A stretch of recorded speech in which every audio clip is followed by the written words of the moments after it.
চেয়ারম্যানের ছেলের বাজে প্রস্তাবে রাজি না হওয়ায় মেয়েটির সাথে চেয়ারম্যানের ছেলে যা করলো।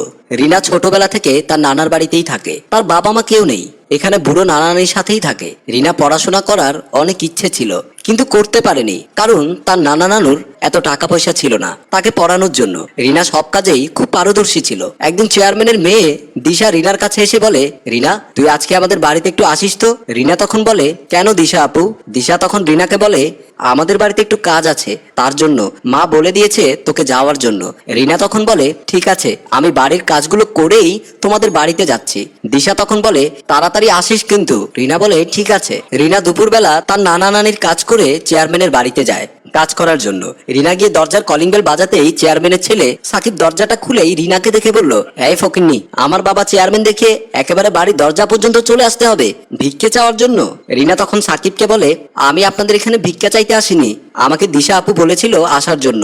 তখনই দিশা এসে বলল, আরে রিনা তুমি এসেছো, তোমাকে না কখন বলেছিলাম আসতে?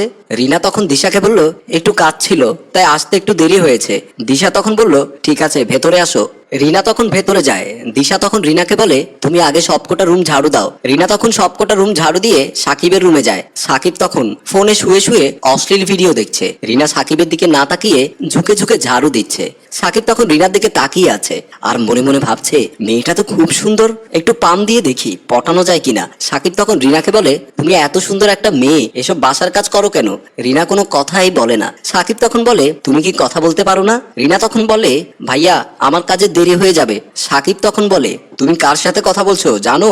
আমি চেয়ারম্যানের একমাত্র ছেলে, আমার কথায় এই এলাকার মেয়েরা উঠে আর বসে। রিনা তখন বলে, আমি অন্য মেয়েদের মতো না, আমাকে কাজ করে খেতে হয়। সাকিব তখন বিছানা থেকে উঠে রিনার কাছে যায়। রিনা তখন বলে, এ কি, আপনি আমার কাছে আসছেন কেন?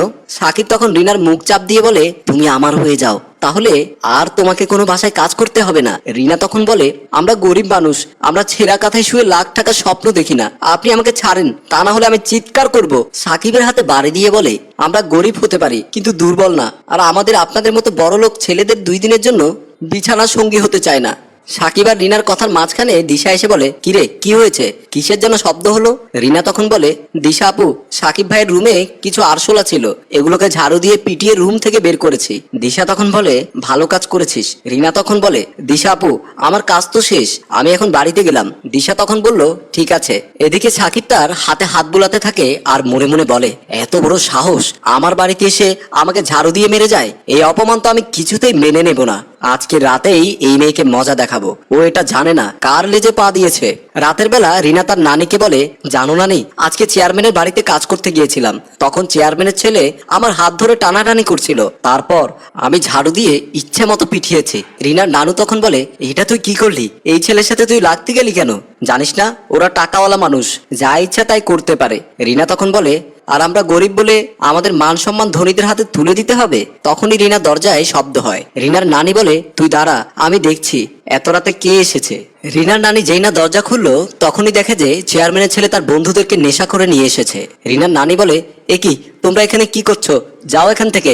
সাকিব তখন রিনার নানিকে ধাক্কা দিয়ে ফেলে দিয়ে বলে, এই বুড়ি, তুই যদি প্রাণে বাঁচতে চাস তাহলে আমার সামনে আসবি না। রিনা তখন তার নানির চিৎকার শুনে সেখানে গিয়ে দেখে সাকিব তার 2 বন্ধুকে নিয়ে এসে এখানে মাতলামো করছে। রিনা তখন বলে, কিরে, কালকে ঝাড়ুর বাড়ি খেয়ে শখ মেটেনি, আজকে আবার এসেছিস? সাকিব তখন বলে, আজকের পর থেকে তোর মুখ থেকে আর কোনো কথা বের হবে না। রিনার নানি তখন বলে, রিনা এখান থেকে পালা। তখন সাকিব রিনার হাত ধরে ভেতরে নিয়ে যায়। রিনা তখন বলে, ছাড় আমাকে শয়তান। রিনার নানি তখন দৌড়ে বাইরে গিয়ে চিৎকার করে ডাকে, কে কোথায় আছো, আমার নাতনিকে বাঁচাও। সেদিন কেউ রিনার নানিটাকে সাড়া দেয়নি, কারণ তাদের গ্রামে চেয়ারম্যানের ছেলের সাথে কেউ লাগতে যায় না, সবাই অনেক ভয় পায়। রিনার নানির ডাকে একটা বয়স্ক লোক এসে বলে, কি হয়েছে? রিনার নানি তখন বলে, চেয়ারম্যানের ছেলে তার বন্ধুদেরকে নিয়ে আমার নাতনির সাথে খারাপই করছে, বাঁচান আমার রিনাকে।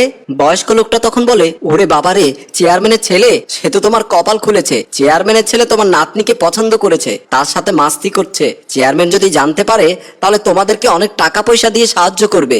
রিনার নানি তখন বলে, আমার এমন সাহায্য করার কোনো দরকার নেই, আপনি এখন আসতে পারেন।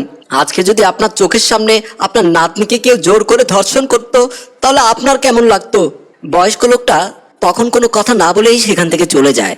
রিনার নানি এদিকে গিয়ে দেখে রিনার অবস্থা শেষ। একজনের পর আরেকজন রিনার শরীরটা ভোগ করছে। রিনার শরীরে কোনো কাপড় নেই। রিনার নানি তখন বলে, রিনা তুই আমাকে ক্ষমা করে দে, আমি তোকে বাঁচাতে পারলাম না। আমার ডাকে কেউ সাড়া দিল না, সবাই বাইরে দাঁড়িয়ে দাঁড়িয়ে মজা নিচ্ছে। রিনা তখন বলে, নানি তুমি বাইরে যাও।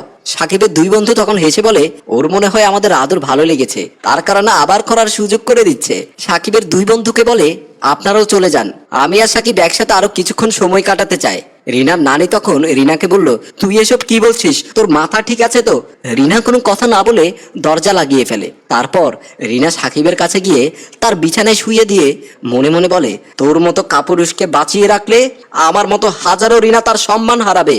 আর পুলিশের কাছে গেলে পুলিশ তাদের কোনো বিচার করবে না। তোর বাবার অনেক টাকা পয়সা আছে, তাই তোকে মেরে আমি জেলে যাব। রিনা তখন আস্তে করে খাট থেকে নেমে একটা লাঠি দিয়ে সাকিবের মাথায় 3-4টা বাড়ি দিল। সাকিব সেখানেই মারা যায়।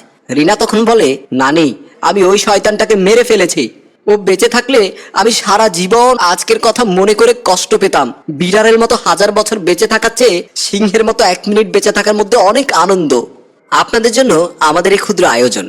গল্পটি ভালো লাগলে লাইক, কমেন্ট, শেয়ার করে চারিদিকে ছড়িয়ে দিন।